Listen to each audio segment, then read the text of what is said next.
So oftentimes I'm asked about Dermalogica's core culture. What is the core culture of Dermalogica? Especially when we expand into international markets and people are hiring brand new teams that are coming in and haven't lived the legacy of Dermalogica. What does it take to be part of that tribe? What does the tribe mean when they say they bleed grey? Is it just that you use the product? Well, the answer is no, but yes, you should be using the product, of course.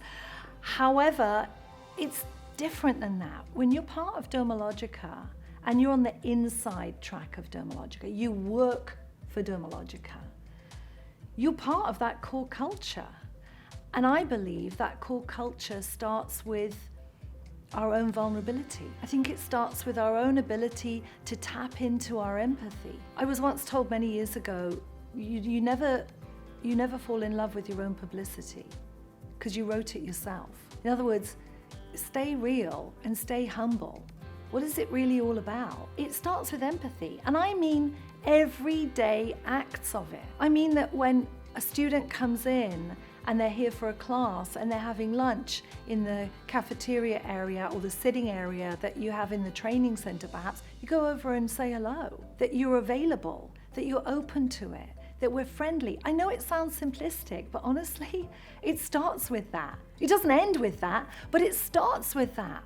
Being available, being vulnerable enough to be able to go up to somebody and introduce ourselves. To know that so many of the people that take our classes work on their own, and they are desperate for this community that we provide. It's about understanding what everyone else does in Dermalogica, not just thinking, oh, well, education teaches the classes, like there's some sort of detached, disembodied part of the company.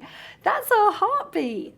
We're an education company with a great product. We're not a product company that teaches classes. What's going on in R&D? What's happening in marketing? Do we know our colleagues, or are we siloed? It used to be so much easier because we had to communicate face to face. There was no other way. If you wanted to have a meeting, you had to grab a couple of people and pull them into a room for a meeting. But now I know what happens. We get busy, and so we start sending emails to the person that we could make eye contact with across the desk. Where are we in all of that? Where's the human beings in all of that? It's at the end of the day about human connection. It's about humans being more human. It starts with simple eye contact, saying hello, tapping into our empathy, being friendly, not being full of ourselves, not thinking we're all that, not thinking that we're all that because we work for a company that's all that, because it's not. It all relies on the fact that every one of us brings our full, authentic self to work every day. I don't care how crazy you are, bring your crazy, because we need everyone fully engaged, fully open to whatever might happen. One of my favorite quotes in the world is by Oscar Wilde, the British writer, and it is, be yourself, everyone else is taken. That's why you're at Dermalogica. Welcome to the ride.